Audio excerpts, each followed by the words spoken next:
Hey everybody, in the last video I showed you how to frame the walls for your shed and to put up the trusses for the roof. In this video we're going to pick up right where that left off, and I'll show you how I sheeted the roof as well as put on the gable ends and the fascia, and finishing off with the tar paper on the roof to make this water resistant until I can get some shingles up there. Now it turns out that I kind of made a mistake here, and you can see it on this first gable end that we're measuring right here.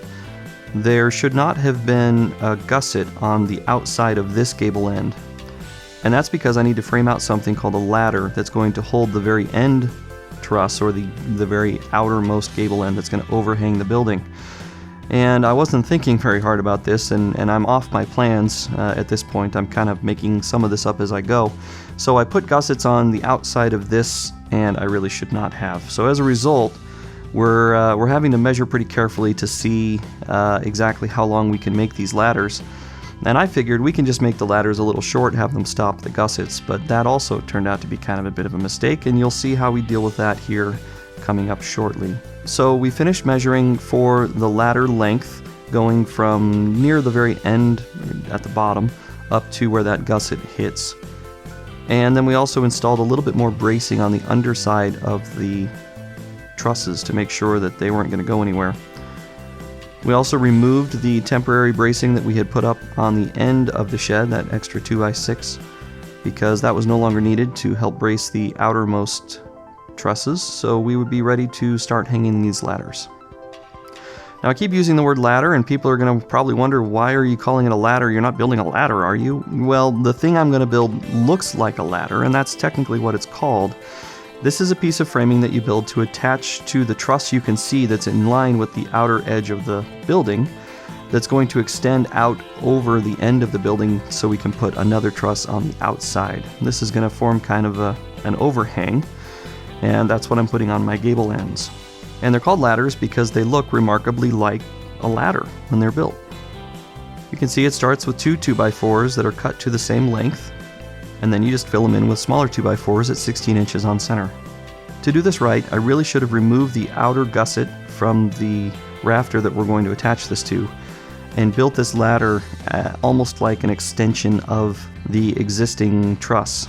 But instead, we built the ladders a little short so that they would fit. You can see it stops right at the edge of that gusset.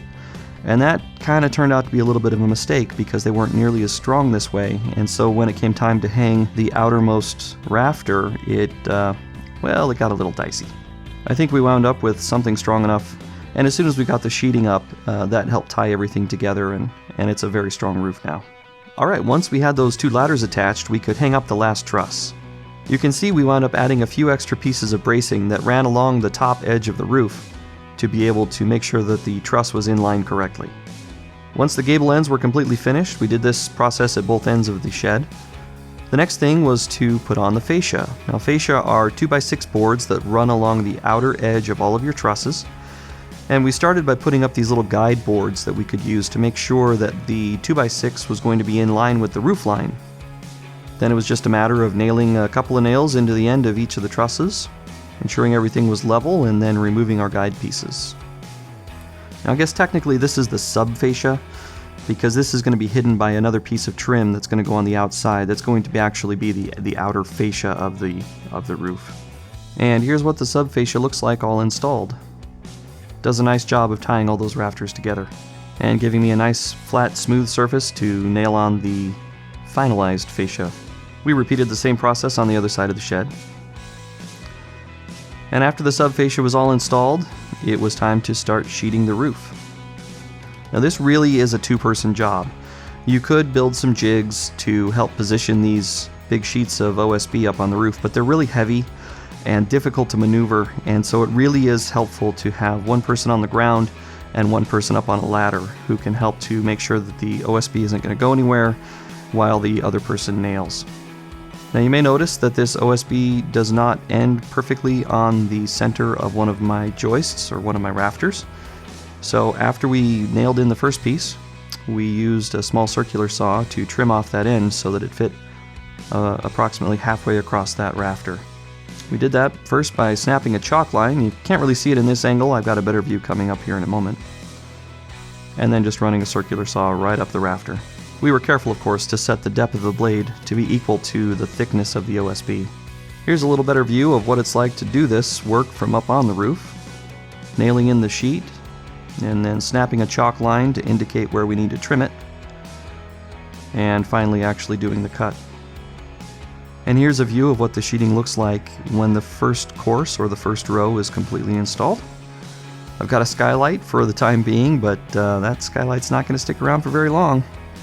Just putting in the last piece of the first course here. Alright, once the first course was finished, I put in these sheathing clips. Some people call them H-clips. What they do is they introduce a little gap between the sheets, between the courses of your sheeting on your roof. These sheets are going to expand and contract as they go through the drastic temperature changes that roofs do. And so this will give them a little bit of space to be able to do that. You can get these in different sizes. I went with the 7/16 because that's the thickness of the OSB that I'm installing. You want to make sure that you match the thickness of the OSB you're installing.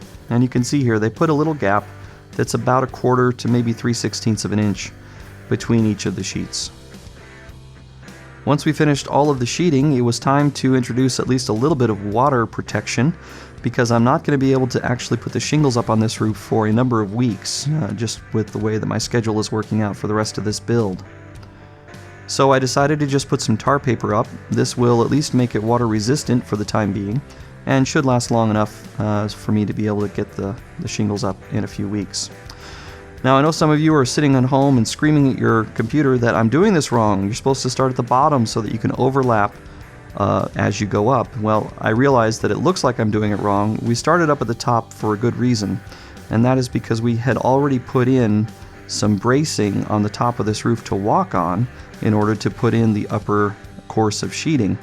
And as a result, we decided to not rip all of that out just so that we could start the tar paper and then have to put it all back in, introducing holes in the tar paper. So we started at the top with the tar paper and just were careful not to nail down the bottom edges of each course of tar paper until after we had slid the next course up underneath, as you just saw me do there. The point here, to make sure everybody's clear on, is that you want water, when it's rolling down the roof, to roll from the top of one piece onto the top of the next piece. You never want to have a lower piece overlap over the top of a higher piece. You always want things to overlap downhill. You can attach tar paper a number of different ways. You can use regular roofing nails.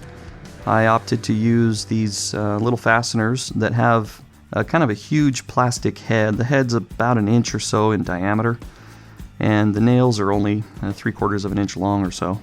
I did do my best to make sure that these went into the trusses. Though I gotta say, if I was gonna do this again, I'd probably just use staples. I know most roofers do use staples. It's faster and doesn't protrude all the way through your sheeting. With these, I had to be careful to make sure I was nailing into the trusses underneath, which was sometimes a pain. These nails, though, are just really not easy to use. They tended to not want to drive in straight. They bent over very easily, and I still wound up having them pull through the tar paper in a few places. So at this point, it's really beginning to look like a shed.